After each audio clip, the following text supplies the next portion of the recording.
علم شروع ہو رہا ہے۔ مولانا یوسف صاحب رحمہ اللہ فرماتے ہیں کہ یہ جو دو کرامن کاتبین بیٹھے ہیں یہ نظر تو نہیں آ رہے، کہاں سے لاجک لاؤ گے ان کو سمجھانے کی؟ یہ تو نظر نہیں آ رہے، لیکن اللہ قرآن میں فرما رہے ہیں کہ کرامن کاتبین بیٹھے ہیں یہاں، اندھیرے کمرے میں چلے جاؤ، تالے لگا دو، گپ اندھیرا کر دو، یہ دونوں ساتھ جائیں گے، یہ دونوں ساتھ جائیں گے۔ پھر اللہ کے نبی صلی اللہ علیہ وسلم نے فرمایا کہ قبر کو مٹی کا گڑھا مت سمجھو، یہ مٹی کا گھڑا نہیں، یہ یا تو جنت کا ایک باغ ہے یا جہنم کا ایک گھڑا ہے۔ تو یہ بات تو اگر ہم کو پتہ نہ چلتی تو دنیا کی کوئی لاجک اس کو ایکسپلین نہیں کر سکتی، ہم نہیں ایکسپلین کر سکتے۔ اس لیے متقی کی جو سب سے پہلی صفت اللہ نے خود بیان فرمائی ہے وہ ہے یؤمنون بالغیب۔ وہ کیا ہے؟ یؤمنون بالغیب۔ میرا نبی جو بات ان سے کہتا ہے سمعنا و اطعنا، یہ فوراً اس پر ایمان لے آتے ہیں۔ اے ابو بکر تیرا دوست کہہ رہا ہے، اے ابو بکر کیا یہ ممکن ہے کہ کوئی راتوں رات بیت المقدس جائے اور واپس آ جائے؟ آپ نے جواب دیا یہ تو مجھے نہیں پتا، بات تو یہ ہے کہ یہ بات کہی کس نے ہے؟ کہا یہ تیرے دوست نے کہی ہے، محمد نے کہی ہے صلی اللہ علیہ وسلم۔ کہ اگر انہوں نے کہی ہے تو صحیح کہا ہے، ایسا ہی ہوا ہوگا۔ صدیق اس پہ نام پڑا ہوگا۔ اور اللہ کی شان یہ کہ یوسف علیہ السلام بھی صدیق ہیں اور قرآن میں اللہ نے ان کا لقب بھی صدیق فرمایا، لیکن اللہ کو رسول نبی کریم صلی اللہ علیہ وسلم کے اس صحابی کی یہ بات کتنی پسند آئی ہوگی کہ عرف عام میں آج جب صدیق کا نام لیا جاتا ہے تو سب سے پہلا نام جو ذہن میں آتا ہے وہ سیدنا ابو بکر صدیق رضی اللہ تعالیٰ عنہ کا ہے۔ تو خط بھی تو لکھا تھا حضرت عمر نے، کس کو لکھا تھا؟ آپ کو دریائے نیل کے نام لکھا تھا، کیونکہ عمر بن العاص نے کہا رضی اللہ تعالیٰ عنہ کے حضرت یہ تو مصر چھوڑ کے جا رہے ہیں، دریا سوکھ گیا ہے، کہتے ہیں ایک عورت کی بلی چڑھانی ہے، اب یہاں تو آپ کی کیا رائے ہے کہ یہ تو مصر چھوڑ کر جا رہے ہیں؟ آپ نے ایک خط سیدنا عمر بن العاص کے نام لکھا، دوسرا خط دریائے نیل کے نام لکھا۔ ایسی عجیب سی بات۔ اچھا یہ بات عجیب یوں بھی ہے کہ جتنے بھی ویسٹرن ہسٹورینز تھے انہوں نے کہا کہ یہ بہترین موقع ہے، آج ہم دیکھنا چاہتے ہیں کہ مسلمانوں کا خلیفہ کیسے بے عزت ہوتا ہے، یہ ہم دیکھنا چاہتے ہیں۔ یہ بات اس لیے محفوظ رہ گئی تاریخ کے اوراق میں۔ ہمارے ہسٹورینز میں تو واللہ عالم پتہ نہیں کس نے لکھی، لیکن ان کے سارے ہسٹورینز نے اس بات کو کوٹ کیا ہے۔ وہ گئے دیکھنے کے لیے، یہ دیکھیں تو صحیح آج مسلمانوں کا خلیفہ جو ہے وہ کیسے بے عزت ہوتا ہے۔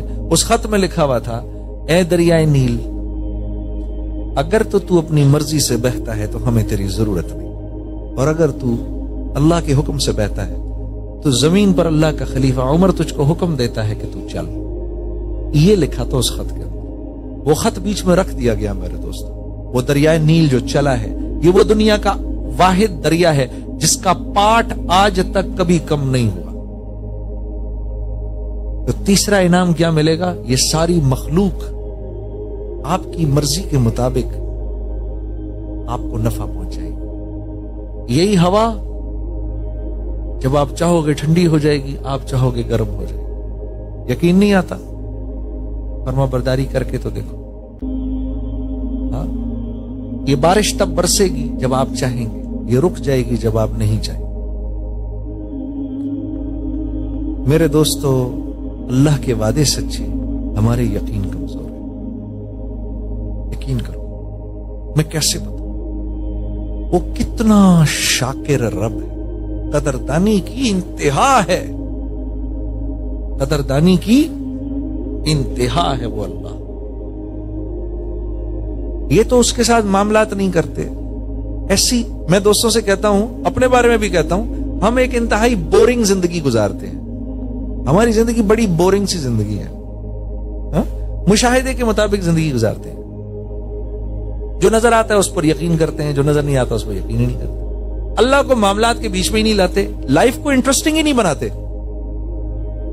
اپنی لائف تھوڑی انٹرسٹنگ بناؤ نا، کچھ اللہ سے معاملات تو کرو، مان کے تو دیکھو یار اگر میں یوں کروں گا دیکھ لوگ کیا کہیں گے؟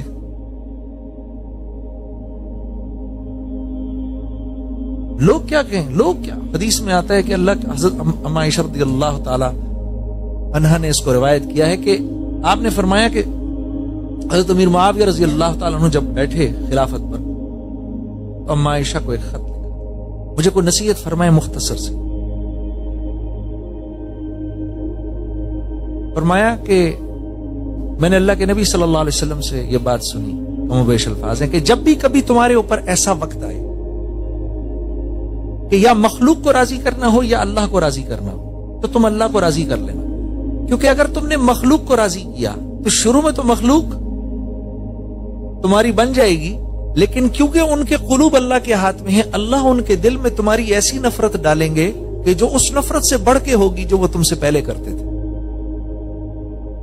اور اگر تم نے اللہ کو راضی کیا تو اسی طرح سے شروع میں مخلوق تو ناراض ہو جائے گی، لیکن کیونکہ ان کے قلوب اللہ کے ہاتھ میں ہیں، اللہ ان کے دل میں تمہاری ایسی محبت ڈالیں گے جو اس محبت سے بڑھ کے ہوگی وہ جو وہ تم سے پہلے کرتے تھے۔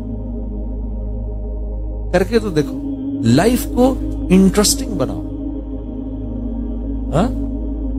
کہ میں لوگوں سے کہتا ہوں جینے کا مزہ لو، ورنہ یہ زندگی تو سوائے تکلیفوں کے اور کچھ ہے ہی نہیں۔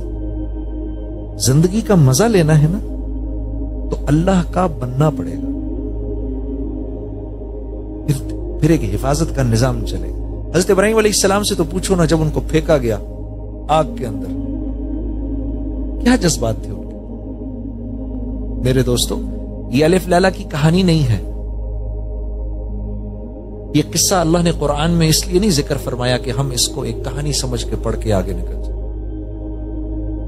یہ بہت بڑی تقویت کے لیے اللہ نے اس کو بیان فرمایا، میری آپ کی تقویت کے لیے اللہ نے اس کو بیان فرمایا ہے کہ میرا بندہ اس کو پڑھ کے طاقتور ہو جائے، میرے پر اس کا ایسا ایمان ہو، ایسا ایمان تازہ ہو۔ پوچھو تو صحیح، اللہ اکبر، تیسرا انعام کیا ملے گا؟ مخلوق تمہاری ہو جائے۔ تقویت کے لیے اللہ نے اس کو بیان فرمایا ہے کہ میرا بندہ اس کو پڑھ کے طاقتور ہو جائے، میرے پر اس